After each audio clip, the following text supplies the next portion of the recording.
The rain always has a way of washing away the world, but that night, it didn't cleanse anything. It revealed something instead, something that was never meant to be seen. The storm came suddenly. It wasn't the kind of rain you could ignore, not the gentle rhythm against your windowpane that lulls you to sleep. This was a storm that cracked the sky open, that made the earth shiver, that buried everything beneath an endless roar of water and thunder. I was driving home that night. The highway was almost deserted. Only the rare pair of headlights would cut through the black curtain of rain and vanish just as quickly. Wipers screeched across the windshield, struggling to keep up, but the downpour was relentless. It was like the sky wanted to drown everything beneath it. Inside the car, it was silent. No music, no phone calls, only the hum of the engine and the steady, suffocating beat of the rain. My hands gripped the steering wheel tighter as the storm deepened. The headlights reflected off puddles that looked like endless black mirrors. Every few seconds, lightning would slice the sky in half, and for the briefest of moments, I'd see the skeletal outlines of trees on either side of the road,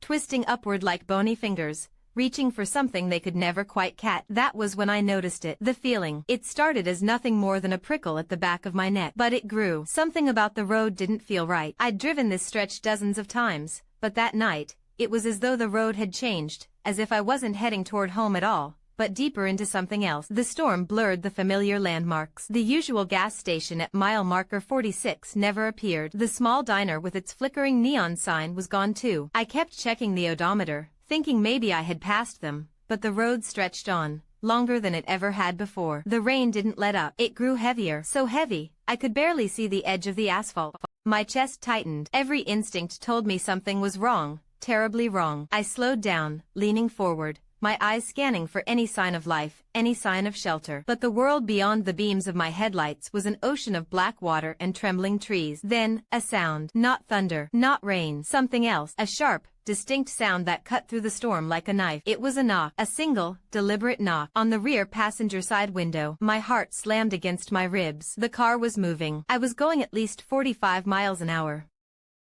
No one should have been there. No one could have been there. I whipped my head around. The back seat was empty. Of course it was. The glass was streaked with water, nothing more. But then it came again. 3 knocks this time. Slow, measured, as if someone wanted to be let in. My breath caught in my throat. I locked the doors with trembling fingers. The sharp click of the locks was almost drowned out by the storm. I kept my eyes fixed on the road. Don't look back, I told myself. Don't look back. But it's impossible not to. The rearview mirror beckoned. My gaze slid upward against my will. The dim interior of the car flickered in the reflection. The empty seat, the streaked window, nothing else. For a moment, relief threatened to break through the terror. Maybe it was nothing. Maybe the storm was playing tricks on me. And then lightning split the sky again. In the rearview mirror, for less than a second, I saw a face. Pale, pressed against the glass, eyes wide and unblinking, mouth moving soundlessly, as if it were trying to speak words the storm would never allow me to hear. And then it was gone. The mirror showed nothing but the rain again. I don't remember breathing in those next moments. I don't remember blinking. All I remember is gripping the wheel so tightly my hands ached,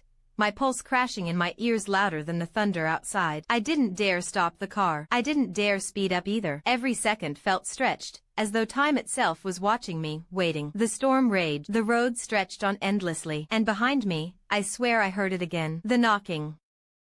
Steady, patient, as if whoever, whatever was back there, knew I had nowhere else to go. Next, word count, 1037. Would you like me to continue with part 2, The Stranger on the Road? The storm had become a living thing by then. It wasn't just rain anymore. It was something vast and ancient, a force pressing down on me from all sides, smothering the world in a drowning black silence. Except for the knock. Those steady, deliberate knocks. They hadn't stopped. They echoed faintly from the rear glass every few miles.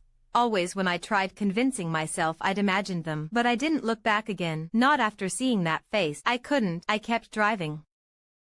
Mile after mile of flooded highway, the tires hissing as they cut through the endless sheets of water. My body was rigid. I hadn't realized how tightly I'd been clenching my jaw until a bolt of pain shot up the side of my face. Then, up ahead, a shadow. At first, I thought it was a tree limb fallen across the asphalt. The storm had broken plenty of branches. But as I neared, the shape shifted. It was upright. Human. Someone was standing in the middle of the road. I slammed the brake. The car fishtailed violently in the floodwater before skidding to a stop just yards away from the figure. The headlights cut through the downpour, illuminating him. A man, soaked to the bone, clothes clinging to him like second skin, head tilted slightly downward, shadowing most of his face. But what chilled me wasn't his presence. It was the way he stood, still, completely motionless, as if the storm had forgotten him. I cracked the window slightly, just enough for sound. "Are you okay?" My voice trembled more than I wanted it to. The man didn't respond, didn't move, didn't even flinch at the sound of my voice. The rain cascaded over his body, but his stance was unnatural, not braced against the wind, not swaying, rigid, as though he were anchored to the ground. I glanced at the clock on the dash. 2:14 a.m. No one should have been walking here. Not in this storm, not miles from the nearest town. A thought clawed at the back of my mind. What if he had been the one knocking? Before I could push it away, his head lifted, slowly, deliberately. The headlights revealed his face, and I wished they hadn't. His skin was pale, almost translucent, with rain streaking across it like rivers of glass. His eyes, they were wide, but wrong. Too large, too reflective, catching the beam of the headlights like the eyes of an animal. He smiled, not the smile of someone relieved to see help. It was stretched too far, pulled at the corners, a smile that didn't belong to anything human. I slammed the window shut. My instincts screamed, "Don't let him in." But then, he moved. His head tilted, just slightly, to the exact same angle as the face I'd seen in the rearview mirror. I froze. It was him. It had to be. He raised one arm slowly. His hand pointed at me. No words, no gestures, just that pale, waterlogged finger directing itself toward the driver's seat, toward me. My pulse hammered. Every nerve screamed to hit the gas, but I couldn't, not while he stood there.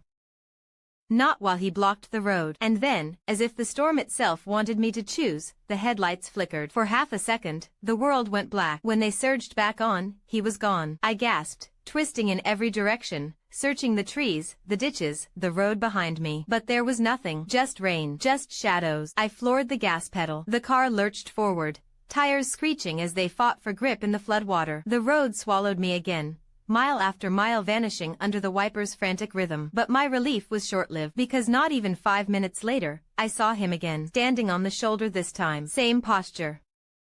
Same tilted head, as though he had simply walked ahead of me and was waiting. My chest tightened until it felt like it would collapse. I pressed the accelerator harder, refusing to slow, but as I passed him, his face turned, following the car with inhuman smoothness. His eyes caught mine for just an instant, and he smiled. By the third time, I stopped pretending it was a coincidence. No matter how fast I drove, no matter how many turns the road took, he was there. Always ahead, always waiting, and always watching. Finally, after what felt like an eternity, the road split. A narrow side road branched off into the woods, nearly hidden beneath overgrown brush. It wasn't on any map I remembered, but I didn't care. Anything to escape him. I swerved hard, the car bouncing violently as it hit the uneven gravel. The trees swallowed me whole, branches scraping against the sides of the vehicle like fingernails. The storm didn't ease, but at least he wasn't there. For the first time in hours, I let out a shaky breath. But then, just as I turned the wheel to straighten the car, I saw him, standing in the middle of the narrow road, so close I nearly hit him head-on. This time, he wasn't smiling. His mouth was open wide, far too wide, and though the storm should have drowned out everything, I swear I heard it. A whisper, low, broken, hissing just beneath the sound of the rain. "Let me in, next." Word count, 1051. Shall I continue with part 3, Whispers in the Dark? The words lingered in the air, sliding beneath the storm like oil on water. I shouldn't have heard them, not over the hammering rain, not over the roar of the wind through the trees. But I did. I heard them clear as my own heartbeat. Let me in. The figure stood in the middle of the road, water cascading off his body in sheets. That mouth, unnatural, gaping wide, seemed to stretch farther than skin and bone should allow. And though the whisper was faint, his lips never truly moved. It was as if the words didn't belong to sound at all, but to thought. I slammed my foot against the accelerator. The car lurched forward, tires skidding against the gravel as I tried to barrel past him. For a sickening moment, I thought I had struck him, the body vanishing beneath the hood of the car. But when I checked the mirror, there was nothing. No body, no figure, only rain. The whisper, however, followed. Not outside this time. Inside. From the back seat. "Let me in." I choked on my breath, head snapping toward the rearview mirror. For a heartbeat, I saw him again, sitting directly behind me, eyes reflecting faintly in the dark interior, water dripping onto the upholstery that should have been dry. And then, gone. The seat was empty. The whisper ceased. Only the storm remained. I gripped the wheel tighter, knuckles white, every nerve on fire. The road twisted through the woods, narrow, broken, more like a forgotten trail than a highway. Branches clawed at the car, the sound sharp and jagged, as though the forest itself was trying to drag me back. And all the while, that crawling sensation at the back of my neck, the weight of unseen eyes pressing down on me.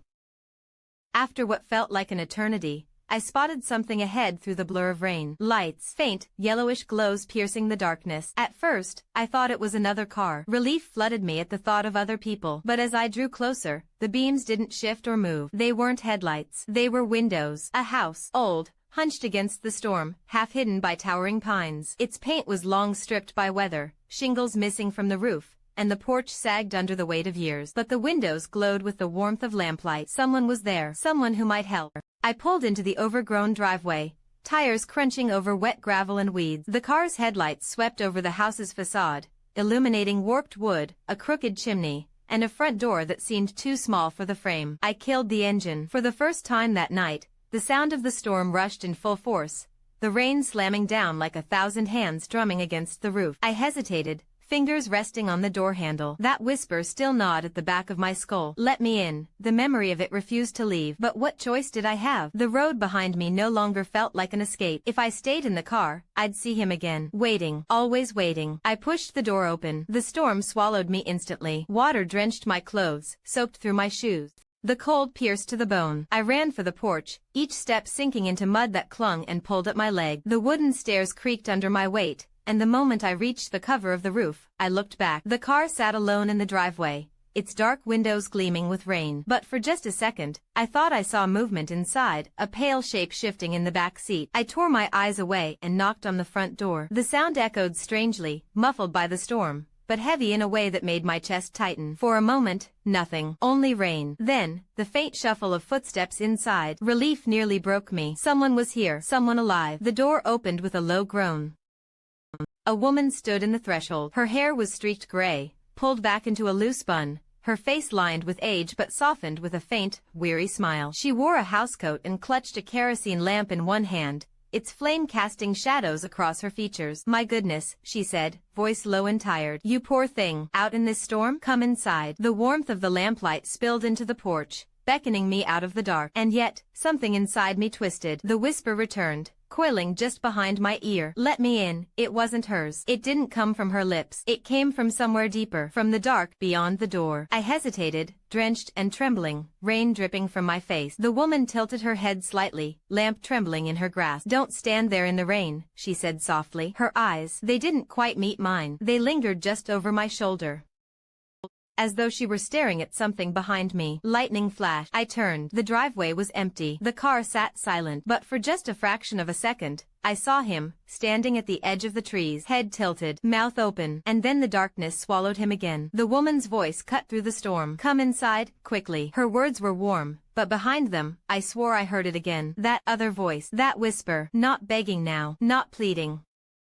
commanding. Let me in. Next, word count. 1024. Shall I continue with part 4, the house with no lights? The woman's lamp swayed in her hand, its flickering flame pulling long shadows across the hallway beyond the door. Her face was soft, inviting, but my chest tightened with each beat of silence between us. The storm raged at my back, the cold seeping into my bones. Every instinct screamed against stepping inside, yet the alternative was worse. Behind me, in the trees, the pale figure could be waiting, watching, whispering. I forced my legs forward. The old wood groaned beneath my shoes as I crossed the threshold. The door creaked shut behind me, and the storm's roar was muffled, leaving a heavy, suffocating silence. The air inside was stale.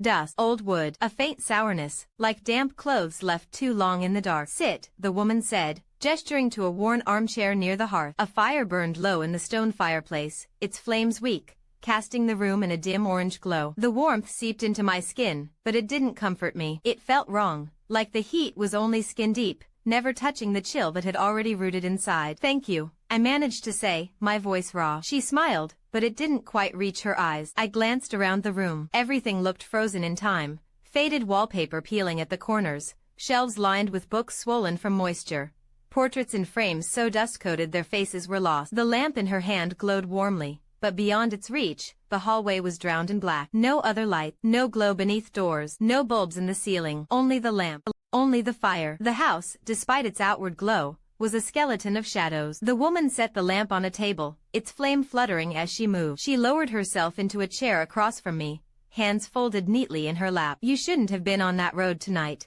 she said softly. Her voice carried a weight, like someone stating not an opinion, but a truth carved deep in stone. I didn't have a choice, I said. There was someone out there. Her expression didn't change, but her fingers tightened slightly in her lap. What did you see? She asked. The words caught me. She didn't say who. She said what? My throat tightened. I remembered the face in the window, the figure on the road, that impossible whisper threading through the storm. I don't know, I whispered. I don't know what it was. The fire popped sharply, making me flinch. The woman leaned forward, her eyes narrowing in the low light. You mustn't let him in. The air left my lungs in a shudder. I hadn't told her what he said. I hadn't told her the words I'd heard, sliding through the storm, dripping into my skull. How do you know about that? I asked. Her lips pressed tight. For a long time, she didn't answer. The fire crackled, rain hammered the roof, and in the silence, I thought I heard it again, the faintest hiss, curling at the edge of the room. Let me in. The woman's eyes darted toward the dark hallway behind me, and her voice dropped to a whisper. He comes with the rain. The lamp flickered violently. The shadows stretched,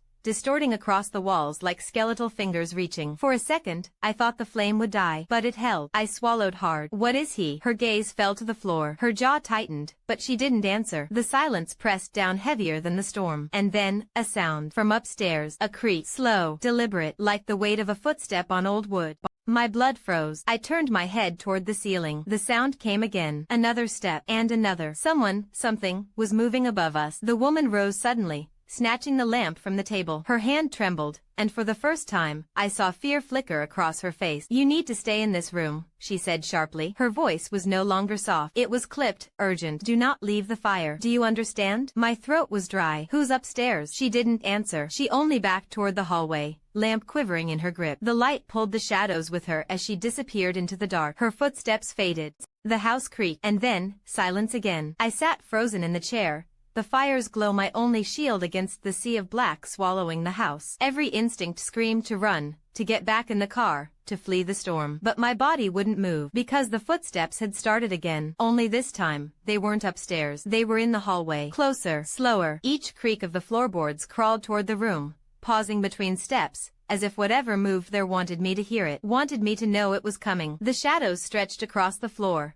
pooling like spilled ink as the sound grew nearer. And then, a whisper slid through the dark, right behind the doorway, closer than ever. Let me in. The fire flickered. The room dimmed, and for the first time that night, I realized, I wasn't sure if the woman had ever come back downstairs at all. Next, word count, 1032. Shall I continue with part 5? The voice upstairs? The house had gone still. The storm outside seemed distant now, as if the walls themselves had muffled the world beyond. Only the fire remained, its weak glow throwing shadows that writhed and stretched across the floor. The footsteps had stopped, but the silence they left behind was worse. I leaned forward in the chair, every muscle tense, straining to hear. The old wood groaned faintly, as though something was shifting its weight just beyond the doorframe. Then, a whisper, not faint this time, not slithering through the storm, but clear, low, as if someone was standing inches from my ear. Upstairs, I jerked my head toward the doorway. No one stood there, only the yawning dark, so thick it looked like a curtain. The fire popped loudly, making me flinch. Ash settled into the hearth like gray snow. The woman hadn't returned. She'd gone into that hallway with her lamp, and vanished. The thought twisted my stomach. What if she hadn't been real at all? What if the house itself had drawn me in,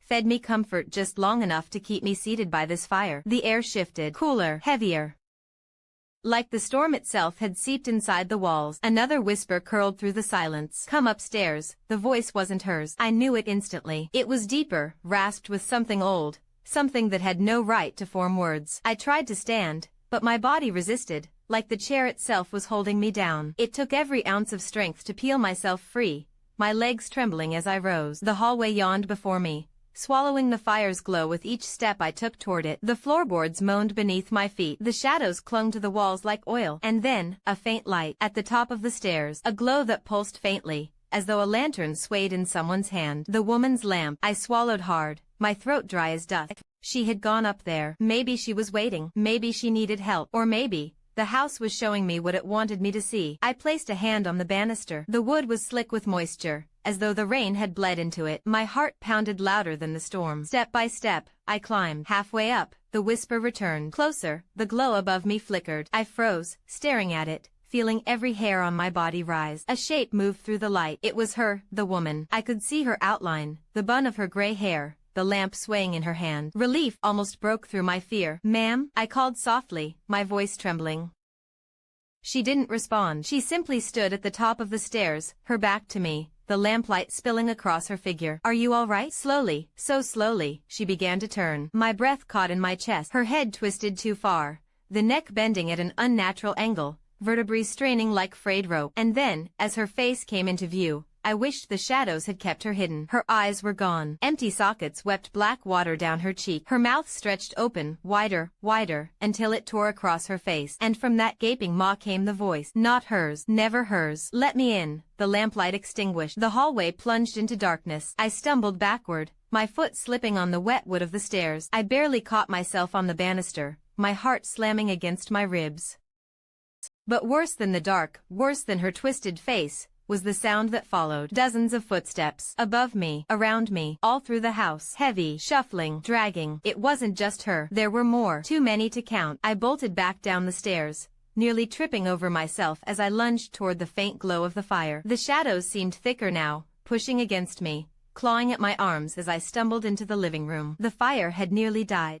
Only embers remained, and in the fading glow, I saw them. Shapes gathering in the corners of the room. Pale, dripping figures, their heads tilted, their mouths open in silent screams. Their eyes gleamed like wet glass, catching the ember light as they stepped closer. Every whisper merged into one, a chorus that filled the room until it rattled in my skull. "Let us in." The front door was only feet away. I ran for it, hands shaking as I clawed at the knob. It wouldn't turn. The wood swelled with damp, resisting my frantic pulls. Behind me, the whispers grew louder. The figures drew nearer. Their breath was ice against the back of my neck. I slammed my shoulder against the door, once, twice, and on the third hit, the swollen wood gave way. The storm crashed into me again, rain drenching, wind howling, the forest swaying violently under the weight of the storm. I stumbled into the night, gasping, the door slamming shut behind me with a deafening crack. And when I turned back, the house was dark. No glow from the windows, no fire in the hearth, no sign of life at all, as though no one had lived there for decades. But over the roar of the storm, from deep within those rotten walls, I still heard them. Dozens of voices, all whispering in unison. "Let us in." Next, word count, 1043. Shall I continue with part 6, the room that shouldn't exist? The house loomed behind me, its silhouette swallowed by rain and trees. Every instinct screamed to get away, to run, to drive, to put miles between myself and those whispers. But my car, the thought slammed into me like a cold wave. The car was still in the driveway. And if the figure, the thing, was waiting inside it, then I had nowhere left to go. Lightning split the sky.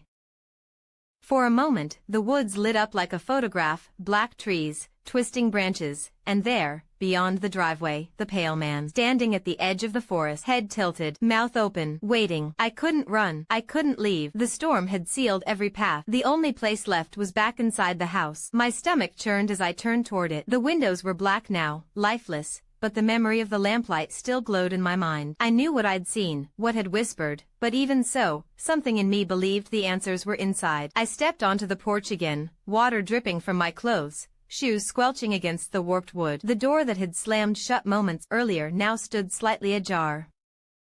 Inviting. I hesitated, heart pounding, then pushed it open. The house smelled stronger now, rot, mold, the damp stink of something long abandoned. The fire was gone, the hearth cold, the living room empty, but the whispers were still there, faint, sliding through the walls like water through cracks. "Let us in." I stepped inside. The door closed softly behind me, though I hadn't touched it. The air pressed heavier, as if the house itself were breathing. I crept down the hallway, my hand brushing the damp wallpaper, each step echoing too loud in the silence. The stairs loomed at the end, but my gaze caught on something else. A door, one I hadn't noticed before.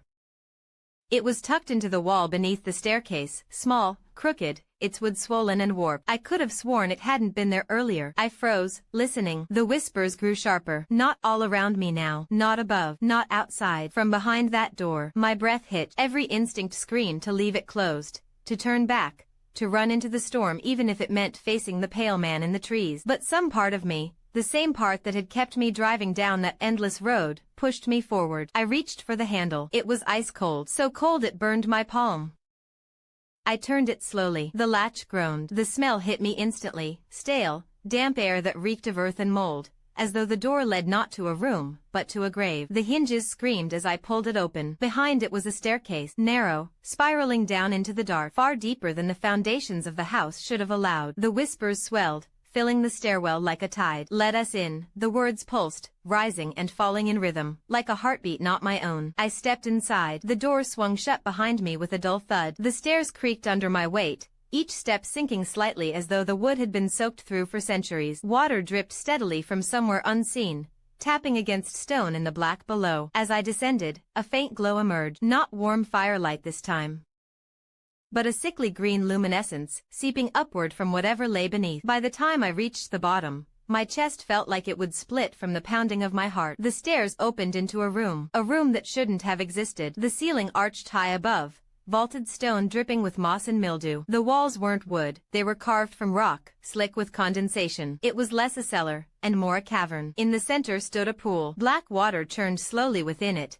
its surface disturbed not by rain, but by something moving beneath. Shapes twisted under the water. Faces broke the surface for seconds, eyes wide, mouths open in silent screams, before vanishing again. I staggered back, clutching the wall, my stomach lurching. The whispers were deafening now, echoing from the pool itself. "Let us in. Let us in." I realized then what they meant. They weren't asking to come inside the house. They weren't asking for shelter. They wanted inside me. The water rippled violently, and a shape rose. A figure, pale and dripping, emerging from the pool with agonizing slowness. Its head tilted, its mouth stretched wide. The same figure I'd seen on the road, the one that had followed me through the storm. It stepped onto the stone floor, water cascading from its body. Its eyes locked onto mine. And then, from the dark edges of the cavern, others began to rise. Figures peeling themselves from the walls, from the shadows, from the dripping stone. Dozens, their whispers merging into one, shaking the air itself. "Let us in." The lamp flickered to life in my memory, the woman's words echoing. "You mustn't let him in." But how could I stop them?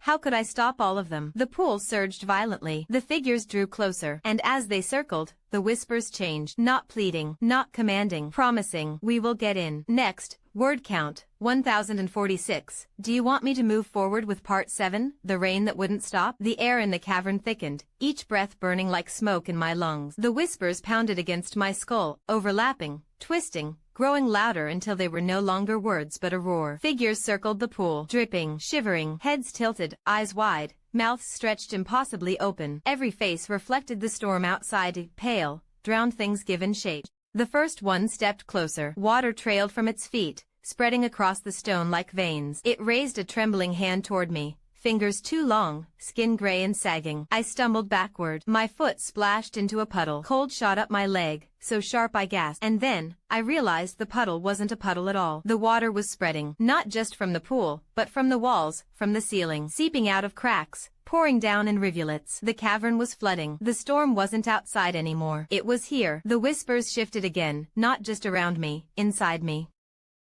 A pressure building in my skull, as though something pressed against the inside of my mind. "Open." My knees buckled. I pressed my palms against my temples, but it didn't stop. The voice was beneath my thoughts, burrowing deeper. "We will have you." The figures advanced. The water reached my ankles, then my shins, icy cold that burned like fire. The faces in the pool rose higher, breaking the surface with wet gasps, their mouths forming silent pleas. No, not pleas. Reflections. I recognized them. Each face, each hollow-eyed expression. They were mine. Every fear, every nightmare. Each one a shadow of myself drowning beneath the water. The cavern shook violently. Water surged upward, slamming against the walls. The pool expanded, its edges cracking the stone floor. I turned to flee. The stairwell was gone. Where the door had been, only dripping rock remained. The only way was deeper. Forward. A tunnel gaped at the far end of the cavern, dark and narrow, the whispers pulling me toward it. I waded through the rising water, the figures reaching for me with claw-like hands. One brushed my arm. The touch was ice, searing into my skin like frostbite. I screamed, shoving it away, and stumbled into the tunnel. The darkness swallowed me. The water followed. It rushed at my heels, slapping against the walls, filling the space with deafening echoes. I ran blindly, hands scraping against slick stone, lungs burning with each gasp. The tunnel twisted, narrowed, and then opened into another chamber. This one was smaller, round, the ceiling lost in shadows, and in the center, a door, not wood, not stone, but iron. Tall, narrow, its surface covered in carvings that writhed in the dim glow of the sickly green light seeping from the walls. Symbols that hurt to look at. Symbols that moved when my eyes tried to follow them. The whispers fell silent. For the first time since entering the house, there was no sound but the drip of water in my own ragged breathing. The silence was worse, because now I could hear the rain, not faint, not muffled, as though it were pouring just beyond that iron door. Thunder rolled, shaking the stone beneath my feet. I stepped closer, drawn despite the weight pressing on my chest. My reflection shimmered faintly on the black metal surface, distorted, stretched. But then, the reflection moved. It tilted its head, it smiled, and in a voice that was not mine, it whispered, "You opened the wrong door." The iron shuddered violently. The carvings glowed red-hot, spilling light across the chamber. Heat radiated outward, blistering the air. And then, a knock. 3 sharp knocks. From the other side, I staggered back, my heart rammed against my ribs. The knocking came again, slower this time, deliberate, and through the iron, through the glowing symbols, a voice seeped, low, heavy, resonant. "Let me in." The door shook. The chamber trembled. Dust rained from the ceiling. Cracks splintered across the walls. The water surged higher, churning violently around my waist. I turned to run. The tunnel was gone, sealed with stone. Only the iron door remained. The voice pressed harder. Inside my head, inside my bones. "You can't run from the rain. You can't run from me. You are already mine." The knocking became pounding. The symbols screamed with light. The water rose higher, dragging at my body. The chamber shook like the end of the world. And then, with one final crash, the iron door burst open. Black water poured through, slamming into me, pulling me under. The last thing I saw before the flood swallowed the chamber was a figure stepping through the doorway. Pale, dripping, head tilted, mouth open too wide, smiling. Next, word count, 1048. "Would you like me to continue with part 8? The faces in the window?" Darkness. That's all there was at first. No water, no stone, no storm, only black silence pressing against my eyes, my ears, my skin. Then, a sound. Drip, drip, steady, rhythmic, like the ticking of a clock submerged in oil. Each drop echoed, hollow and endless, stretching across the dark like cracks in glass. I opened my eyes. I was lying on a floor. Wood, not stone. Rotten boards that groaned beneath my weight. The air stank of mildew and rain-soaked plaster. I pushed myself up. My body was dry. The flood, the cavern, the iron door, all of it gone. As if it had never existed. I was back in the house. The hallway stretched before me. Peeling wallpaper, water stains blooming across the ceiling. And at the far end, a window. Its glass was black with rain, but behind it, something moved. I froze. The face pressed against the glass wasn't human. The eyes were too wide, the mouth too thin.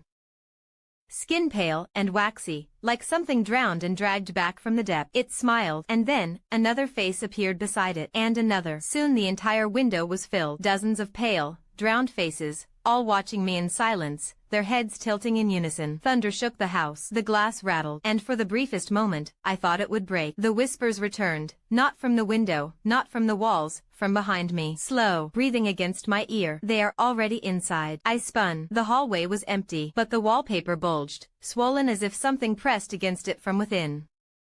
Fingers stretched the fabric. Hands clawed against the plaster. Faces pressed outward, their features distorted and shifting beneath the surface. The house itself was bleeding them through. A creak sounded above me. The ceiling sagged. A drip hit my cheek. But it wasn't water. It was black, thick, warm, blood. I stumbled back, my gaze locked on the window at the far end. The faces there didn't move. They just watched, their mouths opening and closing in slow, deliberate rhythm, whispering words I couldn't hear, until I realized I wasn't supposed to hear them. I was supposed to say them. The wallpaper split. Hands tore through. Dozens of them, gray and rotting, reaching, grasping. I ran. The hallway stretched longer than it should have, boards groaning beneath my feet, walls narrowing with every step. The window loomed closer. The faces grinned wider. And then, the glass shattered. The storm poured in. Rain, wind, shards of glass cutting through the air like knives. The faces leaned through the broken frame, their long arms reaching, stretching toward me. I fell hard against the floorboards. Splinters tore into my palms. The wind screamed through the house. The whispers merged into a single word, open. A hand caught my ankle. Cold, wet fingers locking tight, pulling me backward across the floor. I kicked, screamed, dug my nails into the boards. But the strength dragging me was impossible, relentless. The wallpaper split wider. Bodies began pouring through, dripping, gasping, their eyes locked on me, their mouths stretched too wide in hunger. I twisted, my hand catching a shard of glass from the shattered window. I slashed blindly. The grip on my ankle released. The hand fell limp, black water spilling from the wound instead of blood. The others paused. Dozens of pale faces turned toward me, and as one, they smiled. The storm howled louder, rattling the house to its foundations. Thunder boomed, shaking the boards beneath me. Lightning seared white through the window. And in that flash, I saw them all. Not just in the window, not just in the walls, everywhere. In the ceiling, in the floor, in the corners where shadow clung. Watching, waiting. The storm wasn't outside anymore. It was the house. And I was already trapped inside it. The whispers fell into silence again. The faces froze. And then, from deep within the walls of the house, a single voice spoke. Not many, not pleading, not commanding. Just one. Clear, sharp. It's almost time. Next, word count. 1034. Do you want me to continue with part 9? The storm breaks the silence? The words echoed inside me long after they were spoken. It's almost time. Time for what? I didn't want to know. But the house, the storm, wouldn't let me leave without finding out. The hallway had gone still. The faces in the window were gone. The wallpaper, though torn and wet, hung motionless again. Even the dripping from the ceiling had stopped. Silence, but not peace. It was the kind of silence that waits. The kind that leans over your shoulder, holding its breath until you dare to move. I staggered to my feet, the shard of glass still clutched in my hand. Every part of me screamed to run, but there was nowhere left to run to. The storm outside wasn't a storm anymore. It was them, and they were everywhere. I stepped forward. The floor groaned. The silence cracked. A low rumble shook the house, like thunder crawling through the walls. The sound wasn't outside, it was inside the wood, inside the beams, inside the very bones of the house. And then, the door at the end of the hallway slammed open. Wind tore through, screaming down the corridor, ripping wallpaper from the walls. I raised my arm against the blast, but it shoved me backward, slamming me against the boards. In the doorway stood a figure. Tall, thin, pale, head tilted at that impossible angle, mouth stretching in a smile far too wide. It didn't move, didn't step closer. It only stood there, letting the storm pour through it. And then, one by one, others appeared behind it, filling the doorway, filling the hall, their eyes glowing faintly in the dark. The whispers returned, but not faint, not subtle. They roared, "Let us in." The house trembled with their demand. The floorboards split. Dark water surged upward from the cracks, flooding around my leg. The ceiling bulged again, black liquid dripping through the seams. I backed toward the staircase, but the steps had already drowned, water sloshing up past the banister. The walls warped, the windows shattered. Everywhere, faces pressed inward, their hands slapping against glass, against wood, against stone. The house was collapsing, not with fire, not with ruin, but with them. I stumbled up the stairs anyway, clutching the banister, water dragging at my leg. Each step moaned as if it would break beneath me. Behind me, the pale figures began to move, not fast, not running. Just walking, slow, certain, because they knew I had nowhere left to go. At the top of the stairs, a door stood open. Light flickered within, the same lamplight I had seen before. Her voice echoed faintly, the woman with the cold eyes, the warning etched into her face. "You mustn't let him in." But I already had, hadn't I? I staggered into the room. It was the living room again, the same as before, the hearth glowing, the lamp burning soft yellow. The woman sat in her chair, hands folded neatly in her lap, but her face was different. Paler, eyes darker, mouth twitching in a smile that didn't belong to her. "Why did you come back?" she asked softly. Her voice was wrong. Two voices tangled together, hers and something deeper, rumbling beneath. I tried to speak, but no words came. She leaned forward, her smile stretched. "You brought the rain with you." Thunder crashed overhead. The ceiling split. Water poured in, flooding the room. The hearth hissed, the flame smothered in black. The lamp flickered violently, then burst, showering sparks into the water. I fell back, the surge dragging me under. The woman didn't move. She sat in her chair as the water rose, as the walls cracked, as the ceiling gave way. And through the storm, through the roar of the house breaking apart, her voice whispered one final warning: "It's too late to keep him out. Now you must keep yourself in." The water swallowed me whole. Dark, endless. And then, a window. I was staring through a window again, rain streaking the glass, lightning flashing beyond. But I wasn't in the house anymore. I was outside, looking in. Dozens of faces pressed against the window beside me, their eyes wide, their mouths stretched in silence. And as I leaned closer to the glass, I saw my reflection there among them.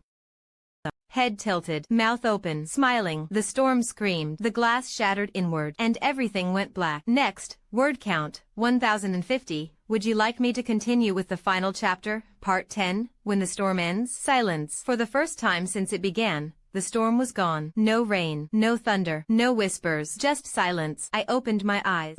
The ground beneath me was wet earth, soaked through, the smell of rain heavy in the air. I was lying in the woods, the house nowhere in sight. The trees stood black and dripping around me, their branches bowing low beneath the weight of water. The air was cold, so sharp it cut with every breath. But it was quiet. I staggered to my feet, dirt clinging to my hands, my clothes heavy with mud. My heart pounded as I turned in circles, searching for the house, for the road, for anything familiar. Nothing, only endless forest, glistening with the last drops of rain. Had it all been a dream? A hallucination? The storm, the house, the figures pressing against the glass? I wanted to believe that. I needed to believe that. But deep down, I knew the truth. The storm hadn't ended. Not really, because it wasn't outside. It was inside. Something shifted at the corner of my vision. I froze. A figure stood between the trees. Pale, thin, head tilted, watching. It didn't move, didn't come closer. Just stared. And then, another figure appeared. And another. One by one, they stepped from the shadows, lining the tree line, silent, motionless. Dozens of them, all facing me, all smiling. The whispers stirred again, soft at first, a breeze through the branches. We are already in. My chest tightened. I stumbled backward, my foot catching on a root. I hit the ground hard. And when I looked up, the figures were gone. The forest was empty again. The silence deep, unbroken. I pushed myself up, shaking, my breath ragged. The forest path stretched ahead, mud slick and narrow, leading into darkness. And though the whispers had faded, their words stayed, buried beneath my skin, seeping deeper with every heartbeat. The storm would come again. Tomorrow, next week, next year. And when it did, I would no longer be outside it. I would be the one at the window, the one pressing my face against the glass, the one whispering through the cracks, "Let us in." Because that was the truth. The storm never ended. It only moved on. And now, it was carrying me with it.